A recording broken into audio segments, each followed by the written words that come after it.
තෙරුවන් සරණයි හැම කෙනෙකුටම මේ දවස්වල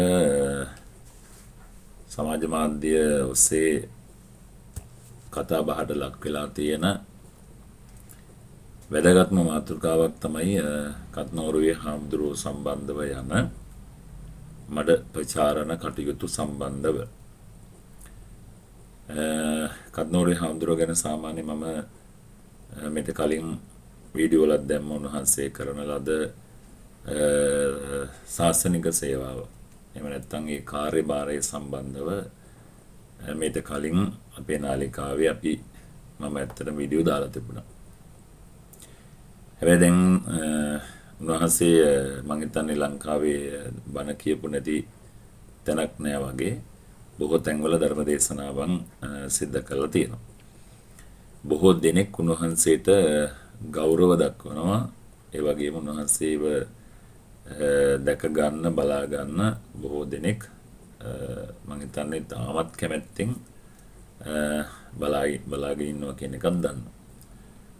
මට මතකයි මේක කලින් වීඩියෝ එක මම උන්වහන්සේ ගැන කතා කරාම මට දාලා තිබුණා මේ අනුන් ගැන කතා කරන්නේ නැතුව මේ කෙනෙක්වත් නෝර්වේ හාමුදුරුවෝ ගැන කතා කරන්නේ නැතුව තමුණුත් ඒ වගේ වැඩ කරා නම් හොඳයිනේ කියලා. ඇත්තටම ඉතින් අපි ඒව කරගෙන යනවා.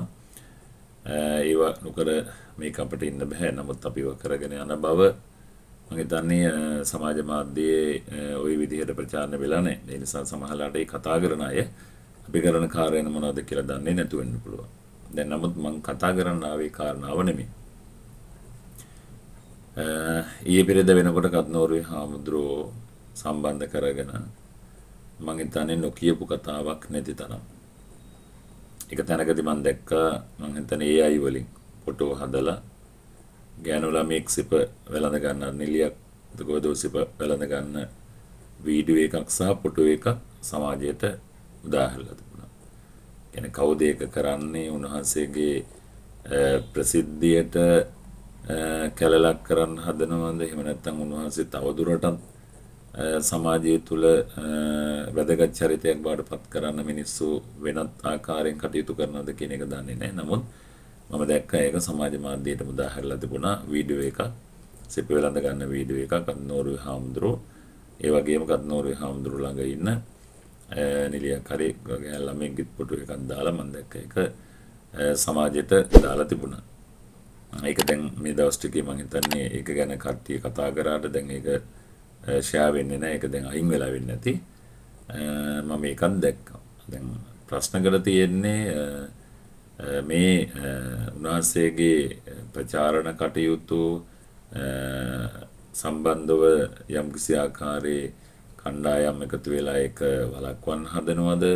එහෙම නැතිනම් තවදුරටත් ප්‍රසිද්ධිය ලබා දෙන්න සහ ආදරය ගෞරවය උන්වහන්සේ සතු කරන්න වෙන කණ්ඩායමක් යම්කිසි විදිහේ වැඩපිළිවෙලක් හදාගෙන යනවද කියන එක තමයි අපිට තියෙන අපැහැදිලි බව දැන්.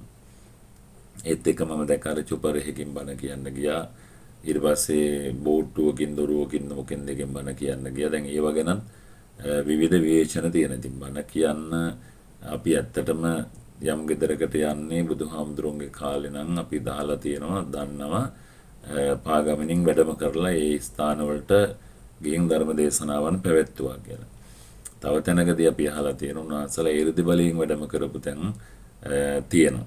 ඉතින් සමාජය අද වෙනකොට දියුණු වෙලා.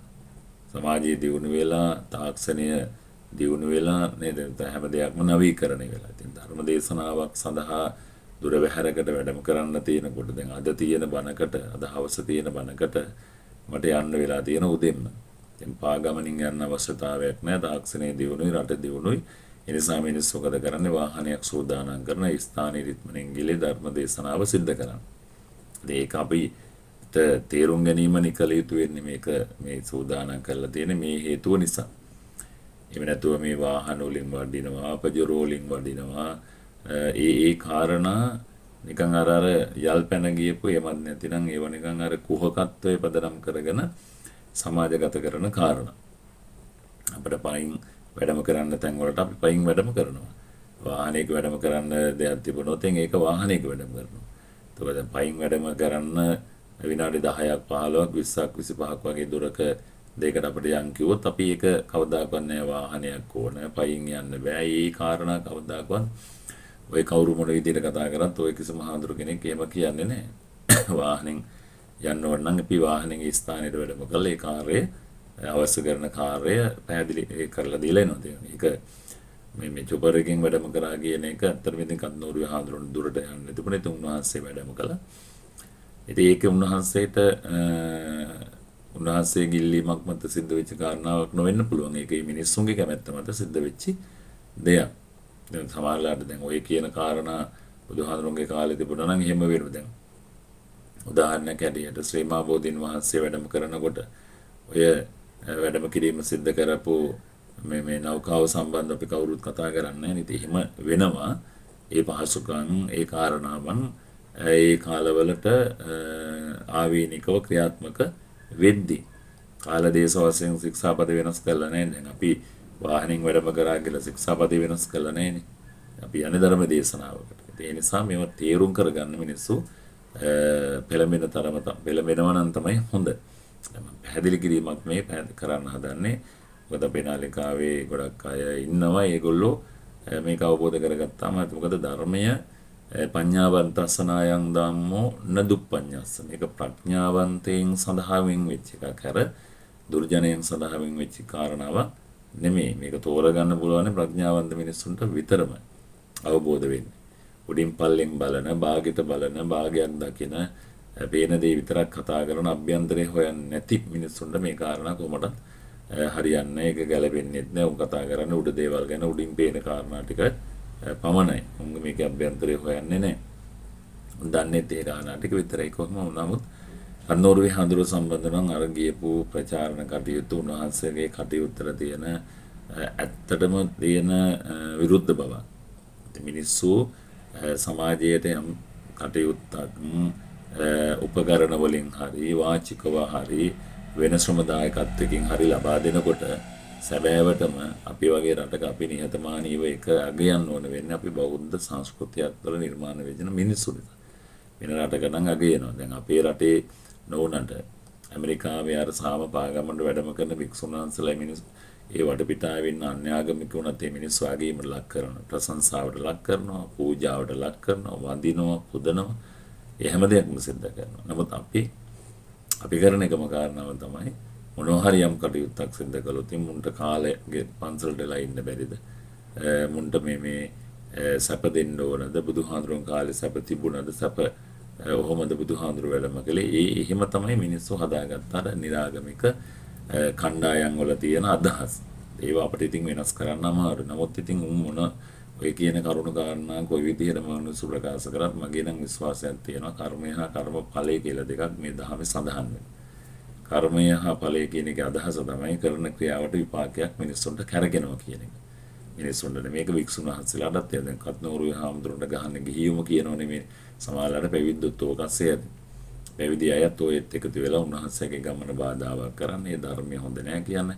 ඇත්තටම ඉතින් කත්නෝරුවේ හාමුදුරුවෝ කතා කරන්නේම දෛනික ජීවිතයට අදාළ දේවල්. සෝම හාමුදුරුවෝගේ බණ කියනවා නෙමෙයිනේ. නේද? මඩී පඤ්ඤාසේනායක හාමුදුරුවෝ වගේ කොටුකොට ධම්මවාසනායක හාමුදුරුවෝ වගේ බණ කියනවා නෙමෙයි. ආනන්ද මෛත්‍රී හාමුදුරුවෝ වගේ බණ කියනවා නෙමෙයි. සමාජයේ දෛනිකව සිද්ධ වෙන කටයුතු හරියාකාරව සිද්ධ කරගෙන යන්න.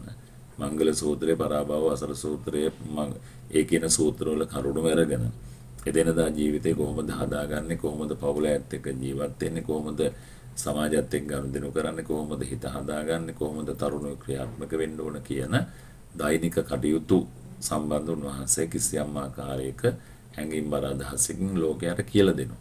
ඒ කියලා දෙන කාර්යතාවය තමයි එතන සිද්ධ වෙන්නේ. ඒ කරන ඒ පැහැදිලි කිරීම මිනිස්සු කැමති. ඒ වගේ මේකට හදවතට සමීප වෙලා කතා කරන එකට මිනිස්සු කැමති. උන්වහන්සේගේ ප්‍රියමනාප ගමන මිනිස්සු කැමති. ඒ නිසා දහස් ගණන්, ලක්ෂ ගණන් සමහර වෙලාවට මිනිස්සු උන්වහන්සේ වට එකතු වෙලා ඇති. ඒ එකතු වෙච්ච එක යමෙකුට දරා ගන්න බැරි නම් අපේ දහමේ සඳහන් වෙන මෙත්තා ගන්නව මුදිතා උපේක්ෂා කියන ගුණ ධර්මයන් ඇත්තටම අපි බණට කියලා වැඩකුත් නැහැ. මිනිස්සු ළඟ ඒක ක්‍රියාත්මක කරන්න උත්සාහ කළා ඇති වැඩකුත් නැහැ. මොකද අපි යම් කෙනෙක්ගේ යම් කෙනෙක්ගේ කාර්යයක් ඒක සාදාරාගෙන ඉන්න බැරි නම් අපි උදේවහම මේ කරන ලද කටයුතු වල මම හිතන්නේ වැදගත්කමක් වටිනාකමක් නැහැ. මොකද ඒක අපිට දරා ගන්න බැරිකම නිසා. ඉතින් අර වගේ වැඩ ඒ වගේ නිකන් අර අසික්කිත වැඩ කරන්න යන්න එපා මිනිස්සුන්ට. මොකද තමන් අනුන්ට කර මතක තියාගන්න ඕනේ මේක හොඳට. අනුන්ට දෙයක් කරොත් ඒක තමන්ගේ පැත්තට කැරගෙනවාම තමයි. ඒක මේ භවෙදී නැත්තම් ඊළඟ භවෙදී හරි කැරගෙන. ඒක සහතිකයි. ඕන කෙනෙක් කරන්න කිසි ගැටලුවක් නැහැ. කරන ගමන් හිතා ගන්න මෙහෙම දෙයක් මටත් එන්න පුළුවන් කියලා. නේද? බූමරංග ගැහුවාම අපි අහලා තියෙනවනේ ගැහුවා වගේම ගහපු කෙනා ළඟට බූමරංග කරකිලා එනවා. ඒක නිසා හොඳට මතක තියාගන්න ගහනක ගහනවා වගේම අනිත් පැත්තට තමන්ගේ පැත්තටත් කරකිලා එන බව. ඉතින් කන්නෝරුවේ හමුදුරුව කියලා කියන්නේ ඉතින් එක් පැත්තකින් ගත්තාම මම දන්නේ ඉතින් මිනිස්සු මොන ආකල්පවල ඉන්නවද කියලා. මම උන්වහන්සේගේ බණ අහලා තියෙනවා. උන්වහන්සේ ඉතින් දෛනික ජීවිතය හදාගෙන යන්න පවුල තුල කොහොමද ජීවත් වෙන්න ඕන කියන උපදේශ අනුශාසනා හරි ලස්සනට කරනවා. ඒකෙදී මිනිස්සු කැමති. අපිත් ඒකට කැමති වෙන්න ඕන. අපි ඒක උපේක්ෂාවෙන් බලමු. ඉතින් උන්වහන්සේගේ කාරණා හොඳ නැත්නම් මේ රටේ ඉන්න ප්‍රසිද්ධ තැන්වලට උන්වහන්සේ වඩම්මලා බණ කියන්න අවශ්‍යතාවයක් නැහැ. ඉතින් උන්වහන්සේගේ කාර්යය අගයන නිසා සහ මිනිස්සු ඒකට කැමති නිසා තමයි හැමෝම එකතු වෙලා ඒ කටයුත්තට දායකත්වය දරන්නේ සහ කැමැත්තෙන් ඒව කරගෙන යන්නේ. ඉපීම නෙමෙයි උන්වහන්සේ යම් දෙයක් දැනගෙන දින ඉගෙනගෙන ඒක උන්වහන්සේ බෙදා හැරීමක් තමයි සිද්ධ කරන්නේ. සාර වගේ මහත් මේ මොනවද ඒකට කියන්නේ ජරා වැඩ, අසික්කිත වැඩ, බලු වැඩ කරලා නිකන් චරිත ඝාතනය කරන්න එපා කියන එක තමයි මගේ නම් මතය.